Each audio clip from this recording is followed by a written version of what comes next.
स्वागत है आप सभी का एनएफ न्यूज पर। मैं हूं आपके साथ रोहित।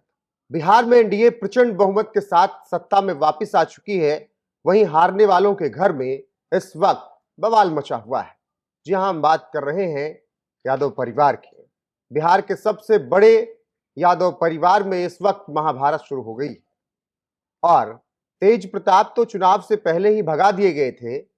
अब जब परिणाम इतने खराब आए तो फिर बहन रोहिणी आचार्य को भी बाहर का रास्ता दिखा दिया गया।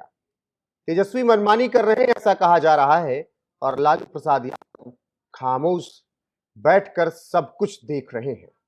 मेरे साथ है प्रवक्ता बीजेपी मृत्युंजय शर्मा जी। बहुत बहुत स्वागत सर आपका। धन्यवाद रोहित जी। सबसे पहले तो आप सभी को बधाई। आपकी किताब ब्रोकन प्रॉमिसेस ने जो भूमिका निभाई उसके लिए भी आपको अलग से शुक्रिया और बधाई। लेकिन ऐसी भी जीत मत दर्ज कीजिए कि दूसरे के घर में इतना बवाल हो जाए। नहीं रोहित जी, देखिए होता क्या है कि जो भी पार्टी काबिलियत पे वो अगर स्थापित नहीं है, वो अगर सक्सेशन पे स्थापित है, वो एक पीढ़ी से दूसरी पीढ़ी बस ट्रांसफर होते आई है, तो उसमें जब भी बुरा वक्त आता है तो इस प्रकार की चीजें होती हैं। ये अक्रॉस पार्टी है, अक्रॉस इतिहास ये देखा गया है। जो पार्टी कार्यकर्ताओं पे आधारित होगी, काबिलियत पे आधारित होगी, वो अगर हारेगी भी, वो अगर अपने बुरे फेज में भी चलेगी तो परिवर्तन करने की कोशिश करेगी। भाजपा में ही देख लीजिए आप, जब हम 2004 से 14 के बीच एक बुरा वक्त चल रहा था तो बहुत से परिवर्तन किए गए, एक नया चेहरा लाया गया, सोचा गया कि कैसे पार्टी को पुनर्जागृत किया जाए। दूसरी तरफ परिवारवादी पार्टियां होती है, उसके पास कोई ऑप्शन होता नहीं है। उसमें निर्धारित है, राहुल गांधी अगर है नेता तो वही रहेंगे, चाहे वो 100 इलेक्शन हार जाएं। 20 साल पहले भी वही थे, आज भी हैं, 20 साल बाद भी वही रहेंगे। तेजस्वी के साथ भी वही है। लालू जी ने क्लियरली उनके सर पर अपना हाथ रख दिया है, कह दिया है कि उनके उत्तराधिकारी वही हैं। अब इससे फर्क ही नहीं पड़ता कि वो काबिल हैं, नहीं काबिल है, इलेक्शन जीत रहे हैं, हार रहे हैं, क्या कर रहे हैं, कोई फर्क नहीं पड़ता। जो उनके कैडर है वो एकदम एक तरह से आंखें मूंद कर तेजस्वी के पीछे चलते रहेंगे। अब इससे क्या होता है कि मेरे को कोई इनसिक्योरिटी नहीं होती है। रोहित जी, आप अगर अपने जॉब में परफॉर्म करते हैं तो इसलिए परफॉर्म करते हैं क्योंकि आपको लगता है आपको आगे बढ़ना है। अगर अच्छा करेंगे तो सब लोग देख रहे हैं। तेजस्वी को ऐसा कोई परफॉर्म नहीं करना है। उनको पता है कि पार्टी उन्हीं के पास रहनी है चाहे कुछ भी हो, और इसलिए आदमी फिर डिक्टेटरशिप पे उतर जाता है।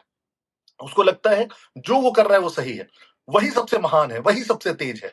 और उनके आसपास के कुछ लोग जो होते हैं वो अपनी सत्ता बचाने के लिए, अपना स्थान बचाने के लिए वो भी वाहवाही करते रहते हैं कि तेजस्वी जी आप तो बहुत महान है।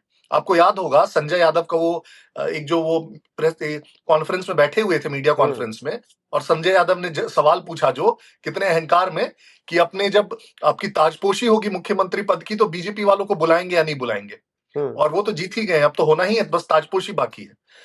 उस प्रकार के लोग हमेशा रोहित जी किसी को और नीचा खींच जाते हैं क्योंकि आप एक अनरियल पिक्चर देते रहते हैं। आप उनको इतना चढ़ा के रखते हैं कि आप ही सबसे बड़े हैं, आपके जैसा कोई है ही नहीं।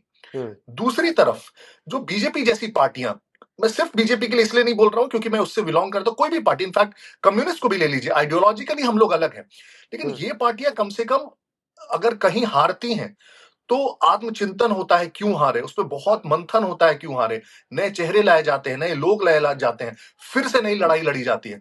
वो कभी नहीं होने वाला है इन लोगों के साथ, और इसलिए तो मृत्युंजय जी वही आत्ममंथन तो आरजेडी में भी हो रहा है ना। अब आत्ममंथन हुआ तभी तो रोहिणी को घर से बाहर निकाला गया है। तो ये तो फिर वही हुआ ना, मतलब नीम ऊपर से करेला चढ़ा वाले हाल है। आत्ममंथन होना चाहिए तो किसके ऊपर घास गिरनी चाहिए रोहित जी? जो लीड कर रहे थे इलेक्शन उनके ऊपर गिरना चाहिए ना। कौन लीड कर रहा था पार्टी को? तेजस्वी लीड कर रहे थे। कौन उनके सलाहकार थे सबसे क्लोजेस्ट? संजय यादव थे ना। तो इन लोगों के ऊपर घास नहीं गिर रही, एक ऐसे व्यक्ति के ऊपर गिर रही है जो कहीं इलेक्शन में थी ही नहीं। क्या रोहिणी आचार्य ने कोई भी इंपॉर्टेंट रोल प्ले करा पूरी आरजेडी के मैनिफेस्टो में, उसके डायरेक्शन में, उसकी कैंपेनिंग में, उसके वॉर रूम में, कहीं पे भी? तो वो कैसे जिम्मेदार हो सकती है इस हार की?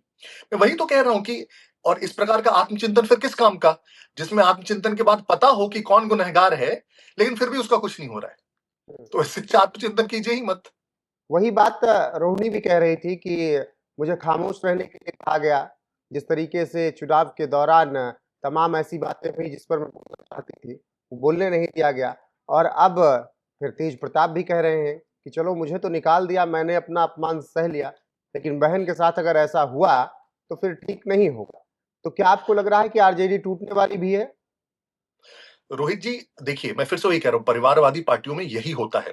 क्योंकि आपने एक बच्चे को, वो पार्टी एक तरह से आपकी प्रॉपर्टी की तरह है ना, तो आपने एक बच्चे को प्रॉपर्टी दे दी, बाकी के जो आपके 8 बच्चे हैं, इंक्लूडिंग तेज प्रताप, रोहिणी आचार्य, मीसा भारती, जितने लोग हैं, उनको तो ये बुरा जरूर लगेगा कि पूरी की पूरी प्रॉपर्टी सिर्फ तेजस्वी को चली गई। अब उसमें होता क्या है, तेज प्रताप पहले ही से हट गए थे, रोहिणी आचार्य ने बोल ही दिया, मीसा भारती भले ही अभी पब्लिकली इतना कुछ नहीं बोल रही हो, लेकिन मैं सर्टेन हूं, आज नहीं तो कल आप देख लीजिएगा, मीसा भारती भी, क्योंकि उनको दिख रहा है कि उनके अगेंस्ट जाने का कोई फायदा नहीं, इसलिए वो चुप बैठी हुई है, लेकिन वो भी उनसे नाराज है। परिवार कम से कम तो टूट ही चुका है रोहित जी, वो तो आपको दिख ही रहा है। एक ऐसी बेटी जिसको कल तक आरजेडी के कार्यकर्ता सब देवी बना रहे थे, क्योंकि उन्होंने अपने पिता को किडनी दे दी थी। सब लोग, आप कमेंट्स पढ़िए, और कल से वही रोहिणी इन लोगों के लिए विलेन हो गई है। वही पार्टी के कार्यकर्ता टूट पड़े हैं उनपे कि वो कितनी बड़ी विलेन है। तो इससे आपको समझ में आता है कि वो पार्टी में ना काबिलियत की जगह है, ना नैतिकता की जगह है, ना अच्छे कर्मों की जगह है। वो एक ऐसी पार्टी है जिसमें बस लालू जी ने कह दिया ये मेरा उत्तराधिकारी है, तो जितने उनके समर्थक हैं और जो हार्डकोर वाले समर्थक होते हैं, वो बस आंखें मूंद कर उनके पीछे चलते रहेंगे, कुछ सवाल नहीं पूछेंगे, कुछ चिंतन नहीं करेंगे, वो बस लगे रहेंगे। उनके लिए वही भगवान है। बिल्कुल मृत्युंजय जी, एक सवाल यहाँ पर यह भी है कि जितना बवाल मच रहा है, तेज प्रताप यादव को वाई सिक्योरिटी भी मिल गई थी चुनाव के बीच में प्रचार के दौरान, आप लोग तो कहीं कुछ रोल नहीं निभा रहे हैं अंदर खाने। रोहित जी, रोल निभाने की जरूरत ही नहीं पड़ रही है। जितने भी आज तक पारिवारिक कलह हुए हैं लालू जी की फैमिली में, चाहे वो आप पहले स्टार्ट कीजिए, वो ऐश्वर्या की, जो तेज प्रताप और ऐश्वर्या की शादी और उसके बाद जो पूरा ड्रामा हुआ था, वो पूरा पारिवारिक ड्रामा हुआ। ऐश्वर्या ने बाहर निकल के कहा कि बाल खींचकर राबड़ी जी ने उसे सीएम हाउस के बाहर निकाला था। फिर तेज प्रताप यादव के साथ हुआ, वो देखिए आप, जिस समय परिवार को शायद उनके साथ खड़ा रहना चाहिए था, एकदम क्लियर पब्लिक मैसेज देके न सिर्फ पार्टी से हटाया गया, परिवार से हटा दिया गया, डिसोन कर दिया गया एक तरह से। मीसा भारती बीच में विद्रोह कर चुकी है, आपको बहुत अच्छे से याद होगा। अब रोहिणी आचार्य, जितने भी पॉलिटिकली एक्टिव मेंबर्स थे उस फैमिली के, राबड़ी जी दूसरी तरफ भाषण देती हैं या बाइट देती है तो कहती हैं कि तेज प्रताप कहीं भी हो, बेटा तो मेरा ही है, तो मैं उसकी जीत के लिए कामना कर रही हूं। तो अब सोचिए उस परिवार में कितने ज्यादा डिविजन्स हैं। तो इसीलिए किसी बाहरी व्यक्ति को उसमें कुछ करने की जरूरत ही नहीं है। उसका पूरा का पूरा श्रेय, मैं बोलूंगा, वो दिया जाना चाहिए तेजस्वी की लीडरशिप को। देखिए, कोई व्यक्ति जब किसी पार्टी या परिवार का मुखिया होता है तो उसकी रिस्पॉन्सिबिलिटी होती है कि उसे एकजुट रखे।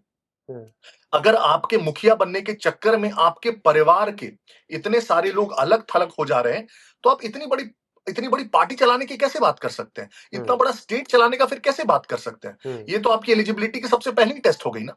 जब पूरे बिहार में हर एक व्यक्ति करीब करीब, रोहित जी, बोल रहा है कि ये संजय यादव सबसे बड़ा नुकसानदेह फैक्टर है आरजेडी के लिए, फिर भी आप हर जगह उसको साथ लेके घूम रहे हैं।